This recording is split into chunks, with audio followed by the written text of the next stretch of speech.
Mercredi 22 janvier 2014. L'intérêt pour l'Ukraine, le Caucase et le Moyen-Orient procède de la conviction qu'il existe une liaison forte, historiquement et politiquement, entre ces régions du monde. Qui plus est, cette force d'attraction est mutuelle, elle peut aller jusqu'à la fascination et elle n'a jamais cessé de s'exercer à distance sur l'Europe occidentale.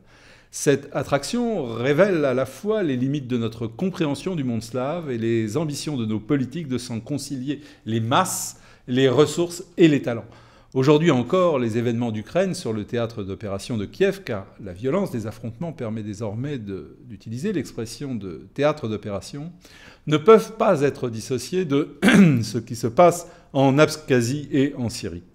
La circulation des hommes et des idées entre le Caucase russe vers l'Ukraine et entre l'ère transcaucasienne, c'est-à-dire l'Arménie, l'Azerbaïdjan et la Géorgie, vers la Syrie, représente les deux faces d'un buste de Janus qui nous interroge sur la nature exacte de la guerre de religion qui secoue de l'intérieur les mondes musulmans.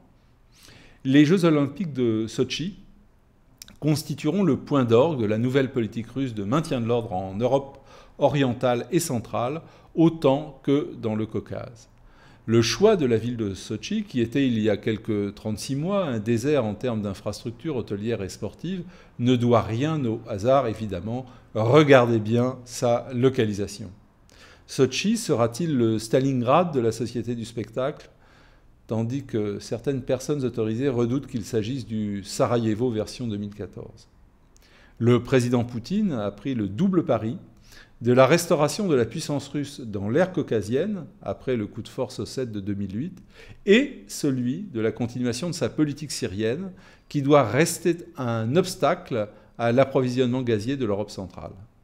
Cet approvisionnement est destiné à toujours emprunter les gazoducs de la route ukrainienne, en attendant la mise en service du South Stream russe, concurrent du Nabucco, le gazoduc alternatif des Occidentaux. Le dogme qui veut qu'en dehors de Gazprom, point de salut, servirait donc de toile de fond aux Jeux de Sotchi.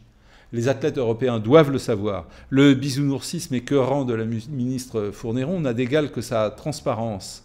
Les conséquences d'une participation aux Jeux de Sotchi ne relèvent plus de la compétence du ministère des Sports, mais bien de celle des Affaires étrangères, car les morts de Kiev sont déjà apportés au crédit des organisateurs de Sotchi. What the fuck.